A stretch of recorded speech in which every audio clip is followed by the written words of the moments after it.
अब रूस यूक्रेन युद्ध में वॉर 2.0 शुरू हो गया है। 3 मई क्रेमलिन पर हमला हुआ और उसके साथ ही राष्ट्रपति पुतिन ने यूक्रेन विनाश की फाइल पर हस्ताक्षर कर दिया।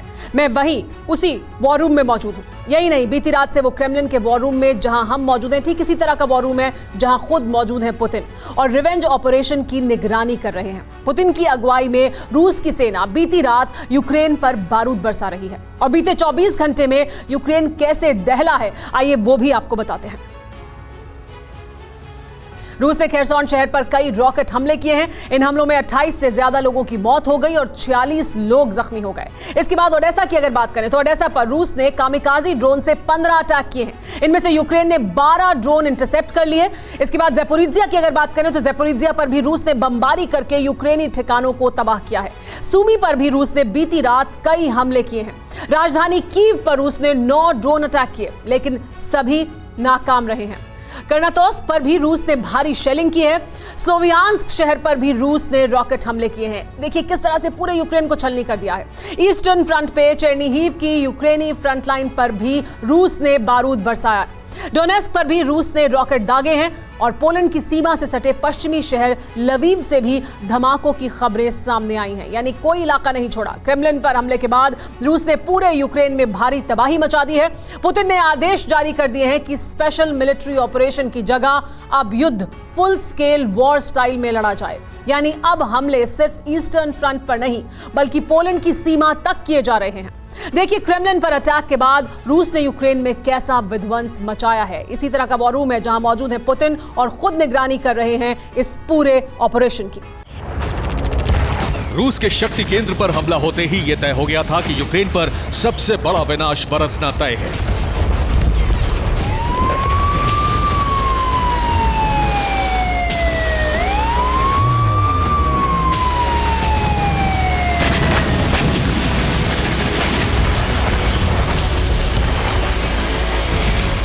रूस ने अब तक यूक्रेन पर जो हमले किए, स्ट्रैटेजी यही रही कि सैन्य ठिकानों को नुकसान पहुंचे। रूस की नीति यह रही है कि कोलैटरल डैमेज कम हो, यानी सैन्य ठिकानों के आसपास वाले सिविल इलाकों में बर्बादी ना हो।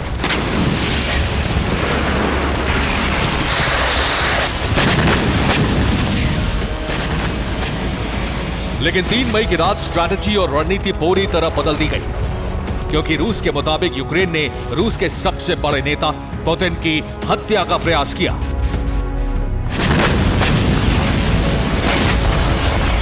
क्रेमलिन पर ड्रोन अटैक के बाद रूस ने सबसे बड़े अटैक करने शुरू कर दिए। अब रूस यूक्रेन के अहम इंफ्रास्ट्रक्चर को निशाना बना रहा है, सैन्य ठिकानों को तबाह कर रहा है और इसमें नागरिक भी मारे जा रहे हैं।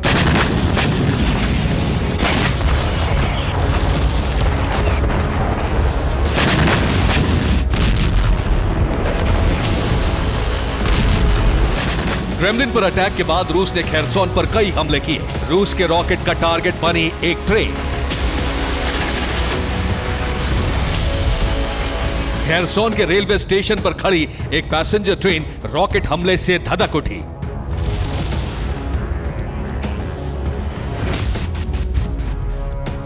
इस हमले में नागरिकों की मौत हो गई। फायर फाइटर मौके पर पहुंचकर आग बुझाने में जुट गए।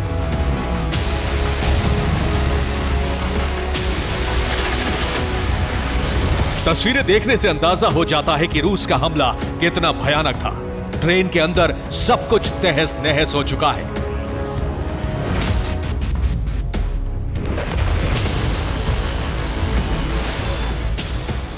रॉकेट हमले से स्टेशन के बड़े हिस्से में आग लग गई। रूस का एक रॉकेट खेरसॉन स्टेशन पर गिरा तो दूसरा रॉकेट खेरसॉन के शॉपिंग कॉम्प्लेक्स पर गिरा।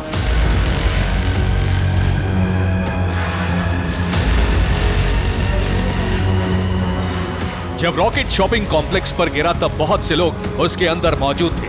तस्वीरों में साफ नजर आ रहा है कि एक रॉकेट ने कितने बड़े इलाके में तबाही मचाई है।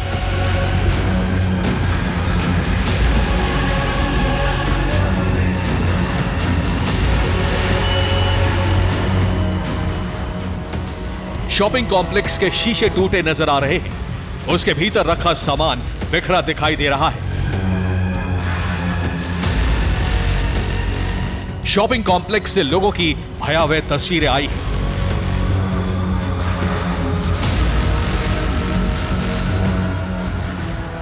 ये उन शवों की तस्वीरें हैं जो रॉकेट हमले में मारे गए। खेरसोन में रूस के हमले में 28 से ज्यादा लोगों की मौत हो गई। खेरसोन के शॉपिंग कॉम्प्लेक्स में 8 लोगों की मौत हुई है। खेरसोन में 46 लोग जख्मी हुए हैं।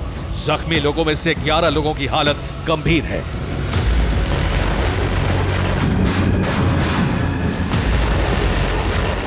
रूस ने खेरसोन के साथ साथ ज़ैपोरिज़िया में भी बड़ी तबाही मचाई है।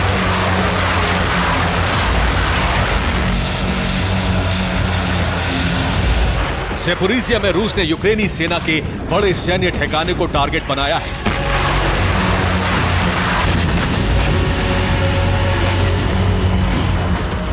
ये उसी हमले की तस्वीरें हैं। रूस ने यूक्रेन के सैन्य ठिकाने की रैकी करके उस पर रॉकेट दागे और हमले की तस्वीरें सर्विलांस ड्रोन ने बनाई। रॉकेट हमले से यूक्रेन के सैन्य ठिकाने पर बड़ा धमाका हुआ। मलबा कई 100 मीटर ऊंचा उछला और पूरा ठिकाना धुआं धुआं हो गया।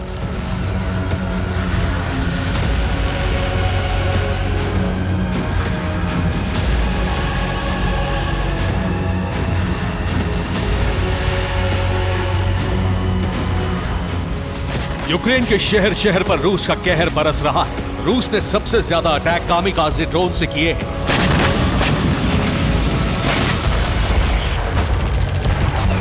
रूस ने यूक्रेन पर सबसे ज्यादा ड्रोन अटैक ब्रियांस्क शहर से किए हैं, जो यूक्रेन के बॉर्डर के बहुत नजदीक है। रूस ने बीती रात यूक्रेन पर शहीद 136 ड्रोन से लगातार हमले जारी रखे। रूस ने ब्रियांस्क के सैन्य ठिकाने से कैटापल्ट लगाकर कई ड्रोन यूक्रेन पर दागे।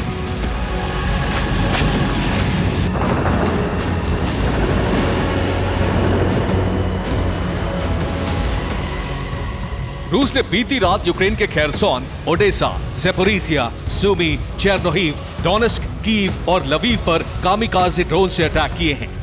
इन हमलों में यूक्रेन को भारी नुकसान हुआ है।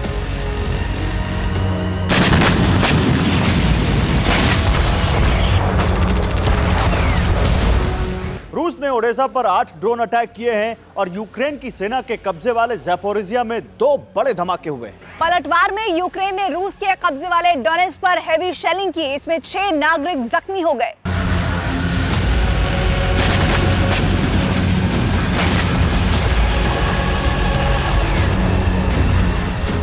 रूस ने यूक्रेन विनाश का सबसे बड़ा चक्र शुरू कर दिया है। क्रेमलिन पर अटैक के बाद रूस के हमले लगातार जारी हैं और पश्चिमी यूक्रेन का बड़ा इलाका जो बहुत दिनों से शांत था, अब वहां भी बारूद बरसने लगा है।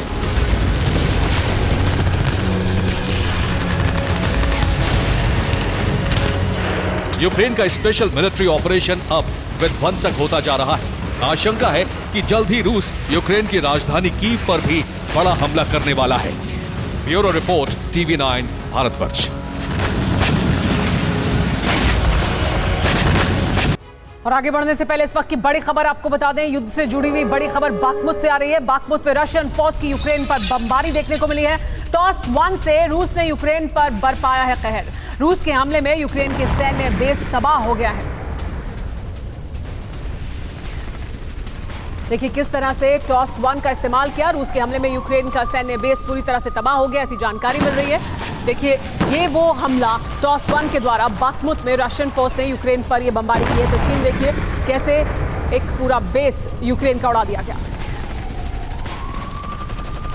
24 घंटे से ज्यादा का वक्त हो चुका है क्रेमलिन पर ड्रोन अटैक को हुए, लेकिन अगले 24 घंटे यूक्रेन के लिए किसी महा खतरे से कम नहीं है, क्योंकि यूक्रेन को तबाह करने के लिए, दुनिया के नक्शे से उसका वजूद मिटाने के लिए प्रेसिडेंट पुतिन ने खुद मोर्चा संभाल लिया है। खुद को क्रेमलिन के न्यूक वॉर रूम में कैद कर लिया है और इसके साथ ही अपने न्यूक्लियर विनाशकों को वॉर जोन में भी उतार दिया है। तो क्या क्रेमलिन का प्रतिशोध पुतिन न्यूक्लियर विस्फोट के जरिए लेंगे? आखिर क्या है यूक्रेन विनाश की टाइमलाइन, आप भी देखिए। क्रेमलिन पर अटैक तो हो चुका है, मगर अगले 24 घंटे में यूक्रेन एटमी कोहराम से दहल उठेगा।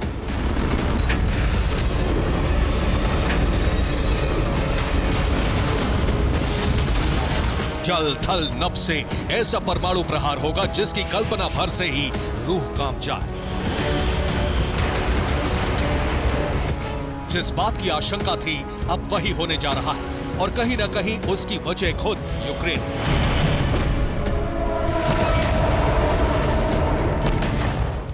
दरअसल 3 मई को मॉस्को के द ग्रैंड क्रेमलिन पर ड्रोन अटैक हुआ। फिदाइन ड्रोन अटैक से जुड़ी तस्वीरें भी सामने आई, जिसमें एक ड्रोन क्रेमलिन के गुंबद के बिल्कुल पास आया और उसके बाद ड्रोन में जोरदार ब्लास्ट हुआ।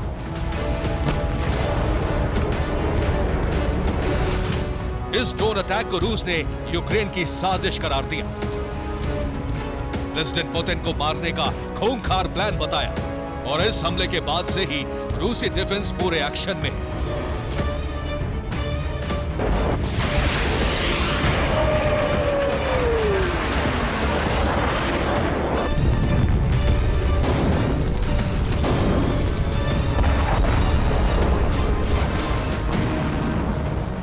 प्रेसिडेंट पुतिन ने खुद मोर्चा संभाल लिया है और जानते हैं इस बार यूक्रेन के खिलाफ सिर्फ मिलिट्री ऑपरेशन नहीं बल्कि न्यूक्लियर विनाशकों का रिएक्शन होगा, क्योंकि क्रेमलिन पर अटैक के बाद रूसी डिफेंस ने एटमी हमले की तैयारी कर ली है। रूस ने अपने एयरबेस को हाई अलर्ट पर रखा है। परमाणु हथियारों को एयरबेस पर लाया गया है। एंगल्स और शाइकोव का एयरबेस पर न्यूक्लियर वेपन तैनात हुए हैं। TU-160 और TU-95MS बॉम्बर्स की भी तैनाती हुई है। वहीं TU-22M3 बॉम्बर अलर्ट मोड पर रखा गया है।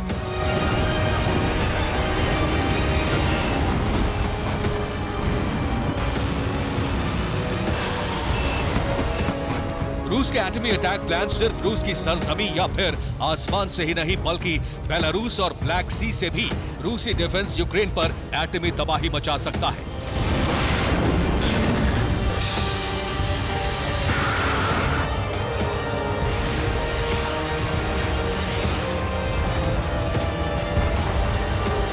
क्योंकि बेलारूस और ब्लैक सी में भी पुतिन ने अपने परमाणु ट्रायड को एक्टिव कर दिया है और जो अपडेट सामने आ रहा है उसके मुताबिक रूसी डिफेंस बेलारूस के सैनिकों को एटमी हमले की ट्रेनिंग दे रहा है।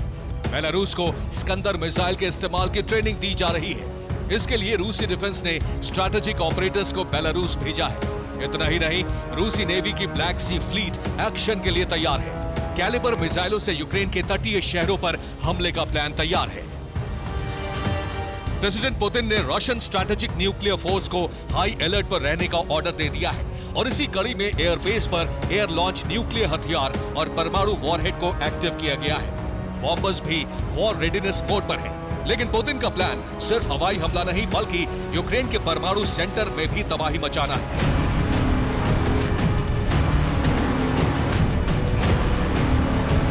और ये दावा इंटरनेशनल एटॉमिक एनर्जी एजेंसी यानी IAEA ने किया है। दरअसल एटमी हथियारों की निगरानी करने वाली इस संस्था ने आशंका जताई है कि यूक्रेन के ज़ैपोरिज़िया न्यूक्लियर प्लांट को रूस तबाह कर सकता है।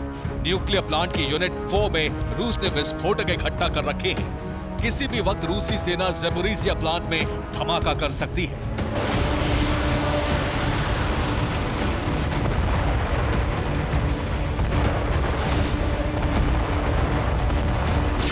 पुतिन का क्रोध इस बात का संकेत दे रहा है कि वो हर हाल में यूक्रेन से न्यूक्लियर प्रतिशोध लेने का मन बना चुके हैं।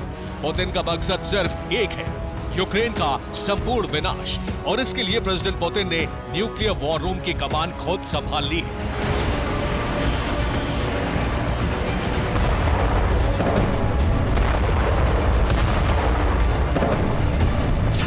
ऐसे में पुतिन न्यूक्लियर वॉर रूम में बैठकर कैसे यूक्रेन को दहला सकते हैं, कैसे यूक्रेन के कोने कोने में एटमी विनाश का ट्रिगर दबा सकते हैं, यह भी जान लीजिए।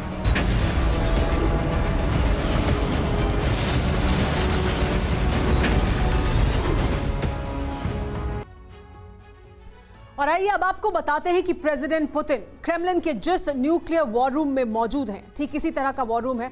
वहां से बैठे बैठे वो यूक्रेन के संपूर्ण विनाश की पटकथा लिख सकते हैं। अपने एक ऑर्डर के साथ ही यूक्रेन पर जल, थल और नभ से न्यूक्लियर प्रहार कर सकते हैं। ऐसे में पुतिन का यूक्रेन के खिलाफ अटैक प्लान क्या है, आइए ये समझते हैं किस तरह का हमला किया जा सकता है। न्यूक्लियर वॉर रूम में पुतिन यूक्रेन का विनाश तय कर रहे हैं। पुतिन का पहला ऑर्डर क्या है? बेलारूस की सरजमी से इस्कंदर मिसाइल का इस्तेमाल कर सकते हैं, उसके जरिए अटैक कर सकते हैं। क्या ऑप्शंस हैं और किन का इस्तेमाल वो कर सकते हैं? पुतिन का दूसरा ऑर्डर, ब्लैक सी से यूक्रेन के तटीय इलाकों में एटमी हमला करने का आदेश भी पुतिन दे सकते हैं। इसके अलावा पुतिन का तीसरा ऑर्डर क्या हो सकता है? परमाणु बम वर्षकों के जरिए यूक्रेन पर प्रचंड प्रहार का ऑर्डर जारी कर सकते हैं पुतिन। एक और ऑर्डर दे सकते हैं। चौथा ऑर्डर क्या होगा बताते हैं। टैक्टिकल न्यूक वेपन से यूक्रेन के मेनलैंड पर अटैक भी किया जा सकता है रूस द्वारा। पुतिन का पांचवा ऑर्डर हो सकता है ज़ैपोरिज़िया प्लांट को विस्फोटक से उड़ाने की कोशिश। पुतिन के आदेश के बाद यह भी संभव है। इसके अलावा पुतिन का छठा ऑर्डर क्या होगा बताते हैं। ज़िरकॉन हाइपरसोनिक मिसाइल से एटमी वॉरहेड फायर किया जा सकता है। पूरी दुनिया डरी हुई है यही सोचकर। पुतिन का सातवां ऑर्डर क्या हो सकता है बताते हैं। यूक्रेन पर न्यूक्लियर वॉरहेड वाली बैलिस्टिक मिसाइल से रूस धावा बोल सकता है। मतलब ये कि जिस बम से महाविनाश होता है, जिसके एक प्रहार से बेहिसाब तबाही मच सकती है, जो बम इंसानी वजूद के लिए सबसे बड़ा खतरा है, उसी विनाशक का इस्तेमाल 80 साल बाद महाबली रूस करेगा। रूस यूक्रेन जंग के बीच प्रेसिडेंट पुतिन परमाणु ट्रिगर दबाएंगे और यह ऐलान खुद रूसी राष्ट्रपति ने क्रेमलिन अटैक के बाद कर दिया है। पुतिन के तेवर इस बात का साफ और सीधा संकेत दे रहे हैं कि अब रूस यूक्रेन के बीच बम गोला बारूद से नहीं बल्कि परमाणु बमों से प्रचंड युद्ध होगा। क्रेमलिन का बदला लेने के लिए रूसी राष्ट्रपति असली जंग का आगाज तो अब करेंगे और इसके लिए रूस ने न सिर्फ अपने एटमी जखीरों को एक्टिव किया है बल्कि परमाणु हमला करने वाले बम वर्षकों और मिसाइलों को भी वॉर जोन में उतार दिया है, जिनका मकसद है यूक्रेन का वजूद दुनिया के नक्शे से मिटाना। Bureau report, TV9 Bharatvarsh. Bakhmut में रशियन आर्मी ने तोड़ी है यूक्रेन की कमर। ये बड़ी खबर आ रही है। रूसी सेना की भारी बमबारी से हिला है पूरा इलाका। हमले के बाद आसमान में धुएं का गुबार दूर तक दिखाई दे रहा था। तस्वीरें देखिए किस तरह से धुएं का गुबार दिखाई दिया दूर तक इस हमले के बाद।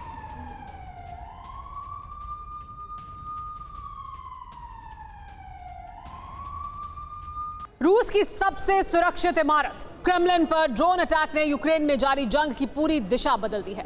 यूक्रेन की आक्रामकता के सामने रूस ने डिफेंसिव होने की बजाय ऑफेंसिव कदम उठाया और तबाही का प्लान जमीन पर उतार दिया। प्रेसिडेंट पुतिन ने इस हमले के बाद ऑन द स्पॉट कुछ ऑर्डर जारी किए हैं और ये ऑर्डर न सिर्फ यूक्रेन के विनाश का सायरन बनकर बज रहे हैं बल्कि दुनिया में भी एक डर का संकेत बन गया है। अब क्या है ऑर्डर और क्या है बदले का पूरा ब्लूप्रिंट, आप भी देखिए हमारी इस रिपोर्ट में।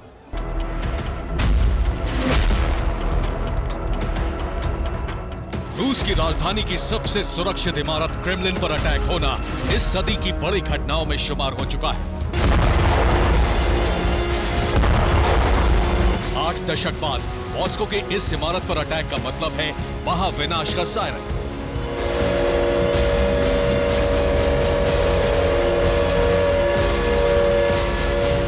और ये सायरन बज चुका है, इसलिए यूक्रेन पर तबाही बरस रही है और इस तबाही का दायरा अब और ज्यादा बढ़ेगा।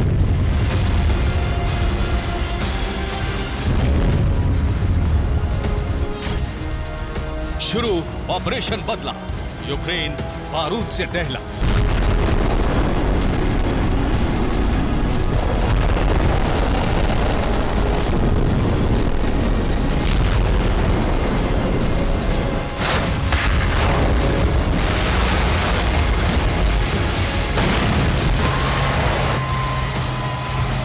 पुतिन का ये शक्ति प्रदर्शन नहीं है, ना ही ये अमेरिका के लिए कोई संदेश है, बल्कि ये बदला है जिसके लिए उसी वक्त प्रेसिडेंट पुतिन ने आदेश जारी कर दिए थे जब मॉस्को के सबसे सुरक्षित ठिकाने क्रेमलिन के डोम को ढहाने के लिए ड्रोन से हमला हुआ।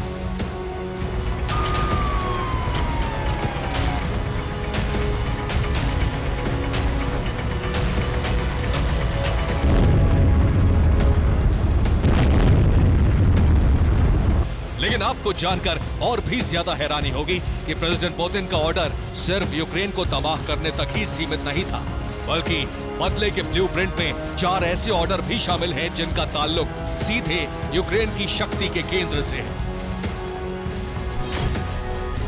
इन ऑर्डर में सबसे पहला सनसनीखेज आदेश है यूक्रेन के प्रेसिडेंट ज़ेलेंस्की की हत्या। दूसरा है किरिलो बुडानोव का कत्ल। तीसरा है यूक्रेनी chief of the general staff Serhiy Shaptala की हत्या। और चौथा मारियंस्की पैलेस का ध्वस्तीकरण।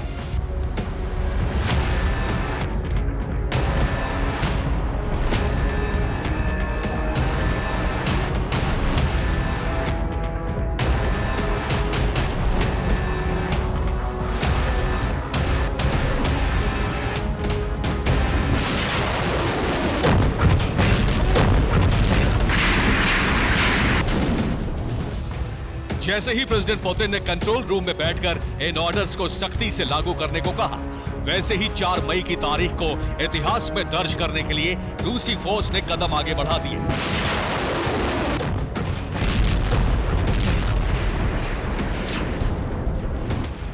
हर शहर पर तबाही का बारूद बरसता नजर आने लगा।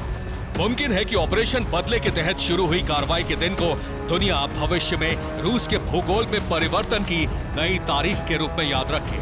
ऐसा इसलिए कहा जा सकता है क्योंकि प्रेसिडेंट पुतिन का दावा यही है। 4 मई 2023 की तारीख इतिहास में दर्ज हो जाएगी। 1942 में आखिरी बार दुश्मन ने मॉस्को पर बमबारी की थी और उसका अंजाम भी दुनिया ने देखा था।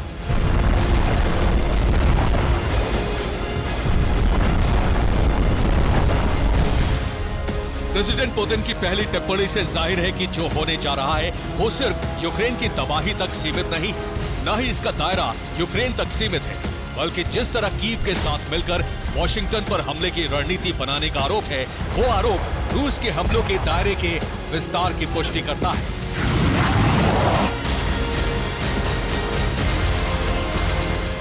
यूक्रेन को लेकर रूस का प्लान बहुत क्लियर था। मिन्स्क समझौते के तहत डोनबास को एक ऑटोनोमस क्षेत्र घोषित कराना था ताकि भविष्य में उस पर कब्जा किया जा सके। लेकिन क्रेमलिन पर अटैक के बाद रणनीति में बड़ा बदलाव हो चुका है। मुमकिन है कि 4 मई से जारी बारूदी हमले यूक्रेन को रूस का हिस्सा बनाने की कार्रवाई का पहला एक्शन हो।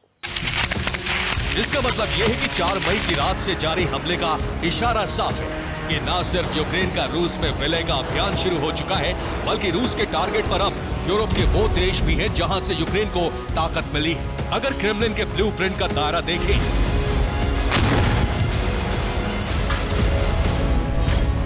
तो इसमें Finland, Sweden, Norway, Estonia, Latvia, Lithuania, Poland, Moldova, Romania, Bulgaria, Hungary, Italy, Germany, France और यूनाइटेड किंगडम साफ साफ रूस के निशाने पर नजर आ रहे हैं।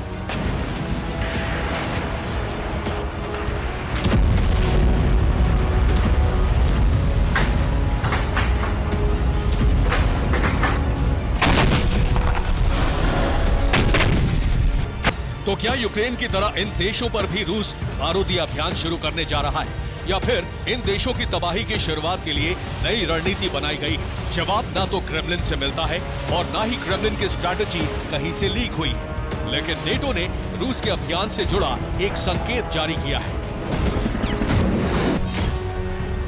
नेटो के मुताबिक रूस के टारगेट पर यूरोप की सबमरीन्स है। रूस केबल सबमरीन्स को टारगेट करेगा। इसके अलावा सी बेड इंफ्रास्ट्रक्चर को भी रूस तबाह करेगा। दावा है कि रूस यूरोप की कम्युनिकेशन और पावर सप्लाई ठप कर देगा। मतलब साफ है कि क्रेमलिन के डोम को टारगेट करके रूस के दुश्मनों ने अब तक की सबसे बड़ी गलती की है।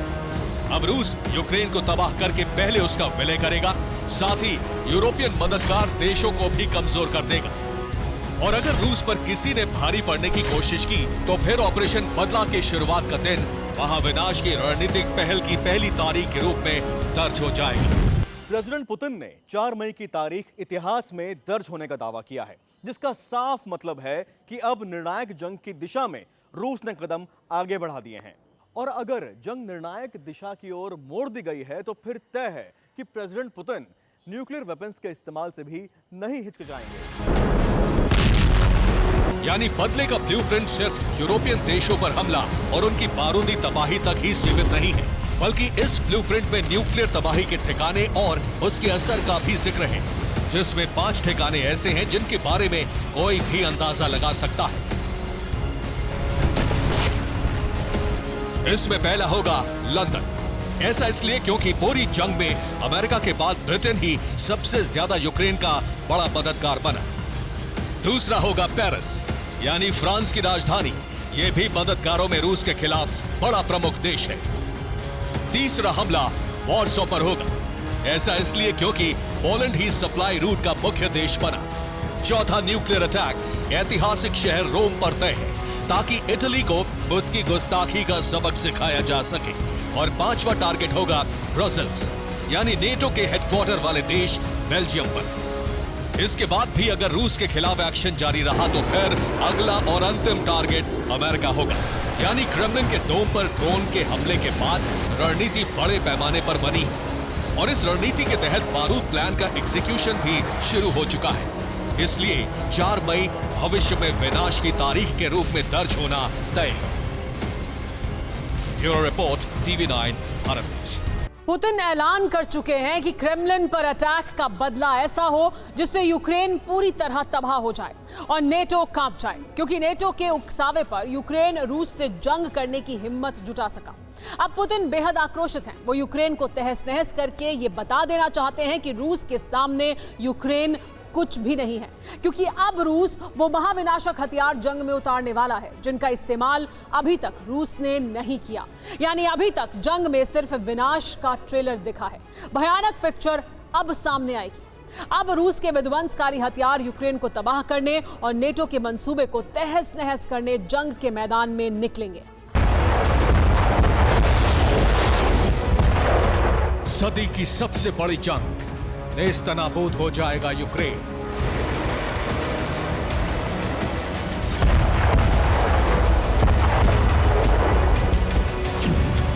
वॉर रूम में बैठे पुतिन, बदले का रैपिड एक्शन।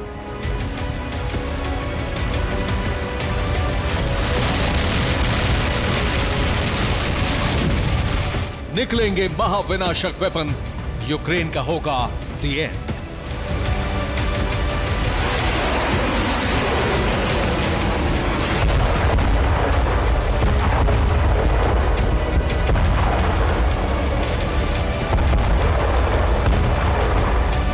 अगर ज़ेलेंस्की को अभी भी लग रहा है कि यूक्रेन बच जाएगा तो यह उनकी बहुत बड़ी भूल होगी, क्योंकि ज़ेलेंस्की को पुतिन की वो तस्वीरें जरूर देख लेनी चाहिए जिसमें उनका आक्रोश साफ दिख रहा है। पुतिन का गुस्सा 7वें आसमान पर है। वो वॉर रूम में बैठकर रूस के पलटवार को देख रहे हैं और इतना ही नहीं, वो कमांड भी दे चुके हैं कि यूक्रेन पर इतना जबरदस्त हमला हो कि उसका नामो निशान मिट जाए।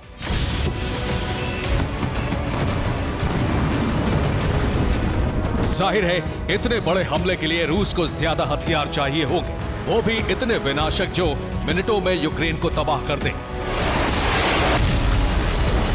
यानी रूस अब ऐसे हथियार जंग में उतारने जा रहा है जिनका इस्तेमाल अभी तक यूक्रेन के खिलाफ नहीं हुआ। इसका इशारा रूसी संसद के निचले सदन ड्यूमा ने भी दिया है। ड्यूमा के स्पीकर व्याचेस्लाव वोलोडिन ने कहा है, अब यूक्रेन के आतंकवादी प्रशासन पर ऐसे विनाशकारी हथियारों के इस्तेमाल का वक्त आ चुका है जो उसे तहस नहस कर दे। हम कीव शासन को रोकने और नष्ट करने में सक्षम खतरनाक हथियारों के इस्तेमाल की मांग करते हैं।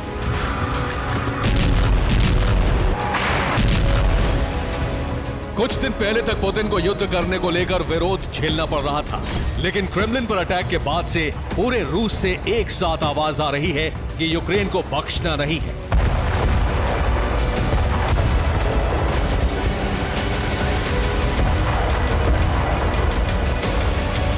पुतिन रूस के लोगों के गुस्से को समझ चुके हैं और वो खुद भी बदला लेने को बेचैन है, इसलिए वॉर रूम में बैठकर कमान संभाल ली है।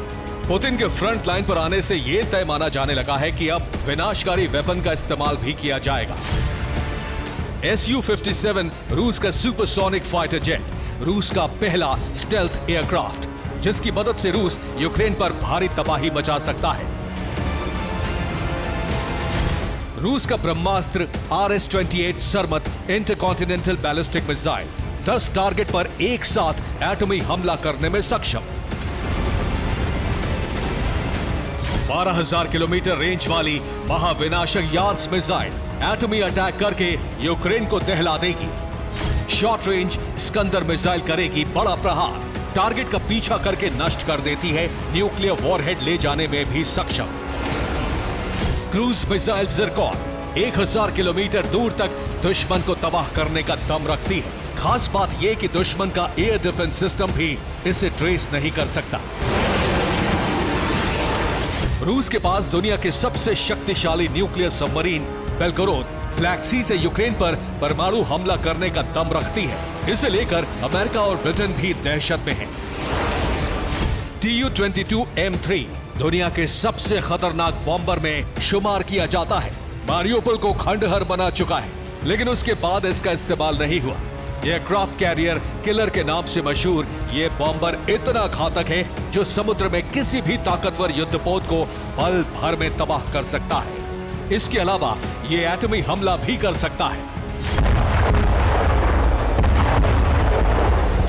इतने ताकतवर हथियारों का इस्तेमाल अगर रूस एक साथ करेगा तो अमेरिका क्या, अगर नाटो में शामिल सारे देश भी यूक्रेन को बचाने के लिए पूरा जोर लगा लें, तब भी यूक्रेन का बचना नामुमकिन होगा। वैसे भी अभी तक पुतिन ने अपने हल्के और पुराने हथियारों का इस्तेमाल ही यूक्रेन को बर्बाद करने में किया है। रूस को इस बात का अंदेशा था कि ये जंग कभी भी महायुद्ध में तब्दील हो जाएगी। इसलिए वो अभी तक अपने विध्वंसकारी हथियारों को बचाकर चल रहे थे। लेकिन क्रेमलिन पर हमले के बाद अब वक्त आ चुका है कि विनाशकारी हथियारों का इस्तेमाल किया जाए। और अगर रूस के खिलाफ अमेरिका और नेटो देश सीधे जंग का ऐलान कर देते हैं, तो उन्हें यह भी समझना होगा कि रूस के पास दुनिया में सबसे ज्यादा एटम बम है, जिनका इस्तेमाल अभी बाकी है। और पुतिन धमकी दे चुके हैं कि वो रूस को बचाने के लिए किसी भी हद तक जा सकते हैं। Bureau report, TV9 Bharatvarsh. Kremlin पर अटैक का सीधा शक यूक्रेन पर जाना लाजमी है, और अगर यूक्रेन ने अमेरिका के इशारे पर यह गलती की है तो फिर विनाश को दावत दी है। सबसे बड़ा खतरा यूक्रेन वॉर के सबसे बड़े नीति निर्माता प्रेसिडेंट व्लादिमीर ज़ेलेंस्की पर मंडरा रहा है। राष्ट्रपति पुतिन 3 मई को ही आदेश जारी कर चुके हैं कि यूक्रेन की पूरी टॉप लीडरशिप को खत्म कर दिया जाए। इसमें सबसे पहला नाम है ज़ेलेंस्की का, जो इस वक्त विदेशी दौरे पर हैं, लेकिन इसी दौरे के दौरान ज़ेलेंस्की को खत्म करने का प्लान तैयार हो चुका है। देखिए पुतिन की सेना ने कौन सी विनाशक बाजी तैयार की है ज़ेलेंस्की के लिए। मित्र देशों से मदद मांगने और यूक्रेन के मिशन के साथ दुनिया को खड़ा करने ज़ेलेंस्की नीदरलैंड्स पहुंचे और क्रेमलिन अटैक पर सार्वजनिक मंच से पहली प्रतिक्रिया दी। We don't attack Putin or Moscow. ये विदेश नीति के मंच पर दिया गया पॉलिटिकली करेक्ट बयान है, लेकिन 29 अप्रैल को जब सेवास्तोपोल में रूस का ऑयल डिपो धधक रहा था, तब ज़ेलेंस्की ने जश्न मनाया। सेवास्तोपोल के ऑयल डिपो में धधकती आग बुझने के बाद ज़ेलेंस्की ने कहा था कि अभी और बड़े धमाके होंगे।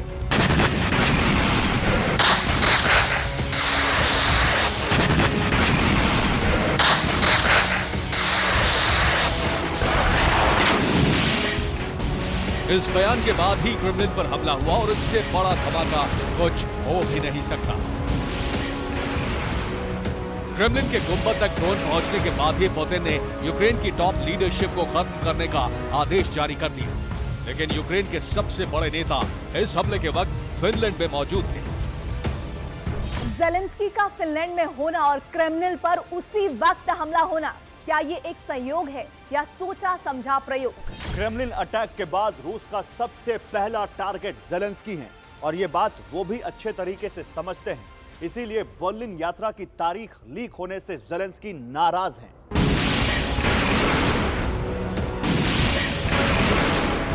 युद्ध के दौरान ज़ेलेंस्की ने बहुत कम विदेश यात्राएं की हैं, लेकिन क्रेमलिन हमले के बाद ज़ेलेंस्की सबसे लंबे विदेश दौरे पर है। तो क्या ये जान बचाने की रणनीति है?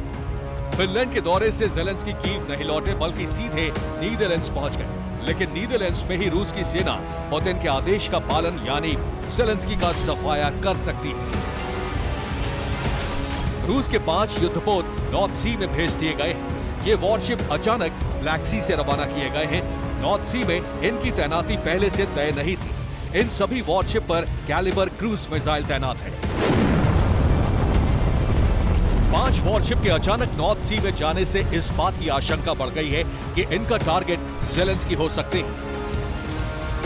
रूस का पहला प्लान हो सकता है नॉर्थ सी में भेजे गए 5 वॉरशिप से नीदरलैंड्स की राजधानी एम्स्टर्डम पर सीधे हमला किया जाए। अभी ज़ेलेंस्की एम्स्टर्डम में ही मौजूद हैं। नॉर्थ सी से रूस के वॉरशिप एम्स्टर्डम पर मिसाइल हमला कर सकते हैं।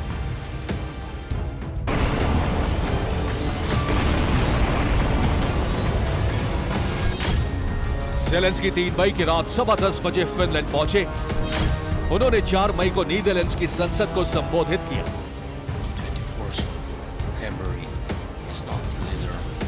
नीदरलैंड्स की जमीन पर हमला करना रूस की पहली रणनीति हो सकती है, लेकिन 2 आशंकाएं और भी हैं। दूसरा प्लान हो सकता है कि ज़ेलेंस्की के नीदरलैंड से रवाना होने के बाद उनके विमान पर अटैक किया जाए। जैसे ही ज़ेलेंस्की का विमान इंटरनेशनल एयर जोन में आएगा, रूस उस पर हमला कर सकता है। यह हमला किसी देश की जमीन पर भी नहीं होगा।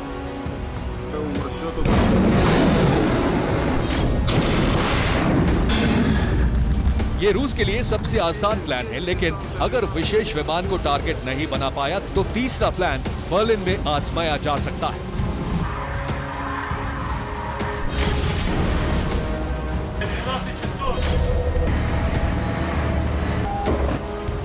तेरह से 14 मई को ज़ेलेंस्की का जर्मनी दौरा प्रस्तावित है।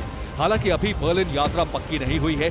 अगर ज़ेलेंस्की बर्लिन जाते हैं तो रूस वहां उन पर अटैक करा सकता है। रूस के स्पेशल एजेंट्स ज़ेलेंस्की को निशाना बना सकते हैं। ज़ेलेंस्की ही वो शख्स हैं जिन्होंने यूक्रेन को नेटो से जोड़ने की मुहिम तेज की। उनकी इसी हट के कारण युद्ध छिड़ा।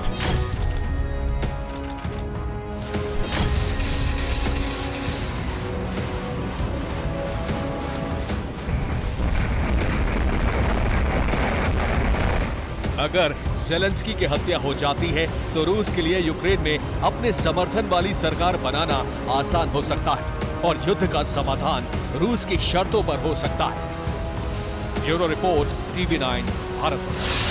वॉर जोन में अचानक बदले समीकरण ने तबाही का बवंडर खड़ा कर दिया है। एक तरफ क्रेमलिन पर हुए हमले ने दुनिया पर डर के बादल मंडरा दिए हैं, तो दूसरी तरफ यूक्रेन रूस को न्यूक्लियर हथियार इस्तेमाल के लिए उकसाने में पीछे नहीं हट रहा है।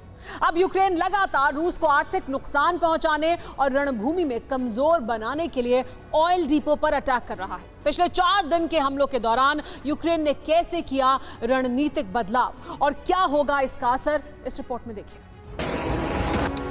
जगह क्रास्नोदार, रूसी समय अनुसार रात करीब 2:30 बजे। फिर टारगेट बना रूस का एक और ऑयल डिपो। फिर तबाह हुआ रूस के नेचुरल रिसोर्स का वो भंडार जिसे जमीन से निकालकर एक्सपोर्ट के लिए स्टोर किया गया था। और ये पहली बार नहीं हुआ, बल्कि पिछले 4 दिन में 4 बार यूक्रेन के टारगेट पर ठीक ऐसे ही ऑयल डिपो आ चुके हैं।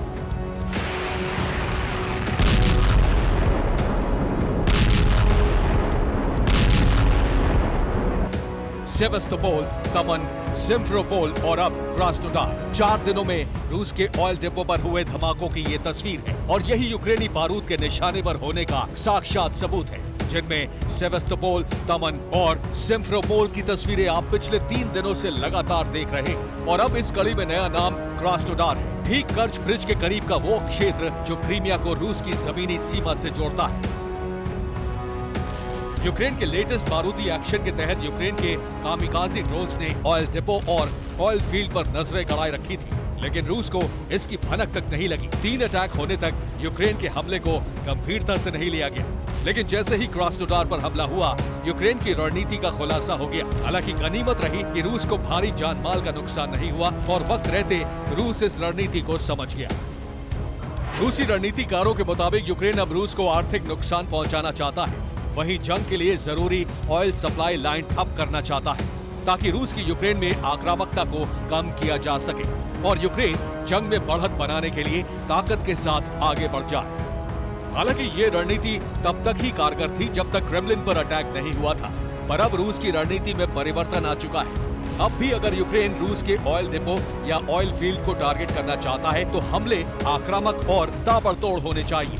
यानी यूक्रेन ने रूस के खिलाफ ऑयल डिपो वाली साजिश रची थी, लेकिन कामयाबी पर अब संशय है।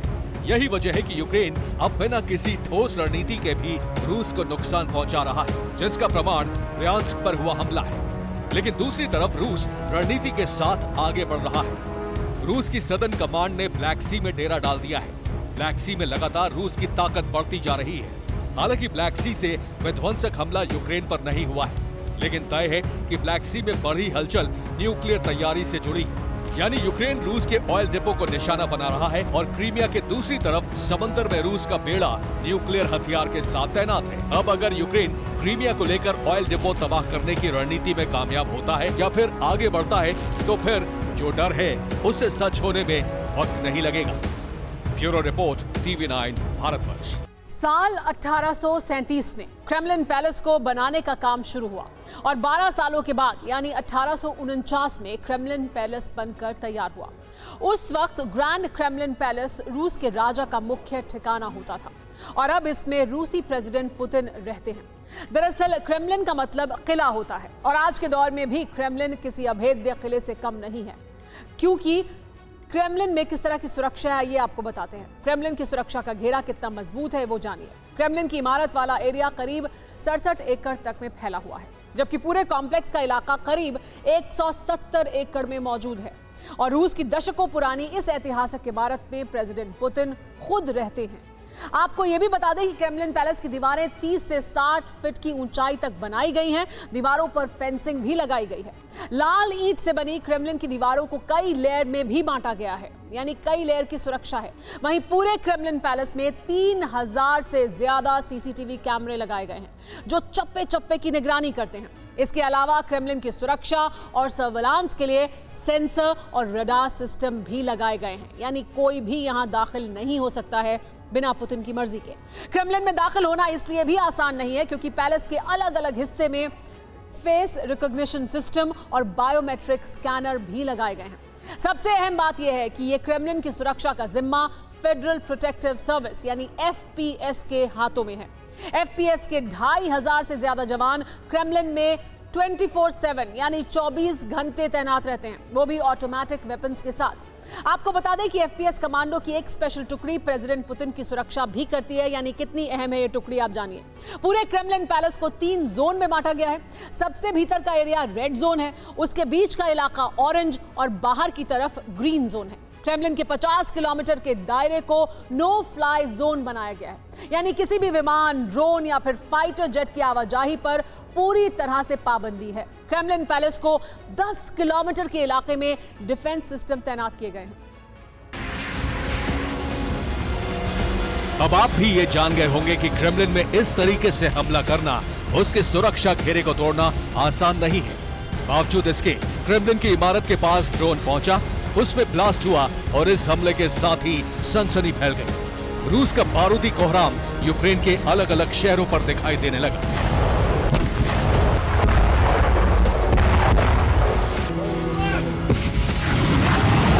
क्रेमलिन ड्रोन अटैक से जुड़ी एक ऐसी तस्वीर भी सामने आई जिसमें क्रेमलिन के गुंबद पर 2 संदिग्ध शख्स चढ़ते दिखाई दिए और इसी दौरान ही ड्रोन में ब्लास्ट हुआ।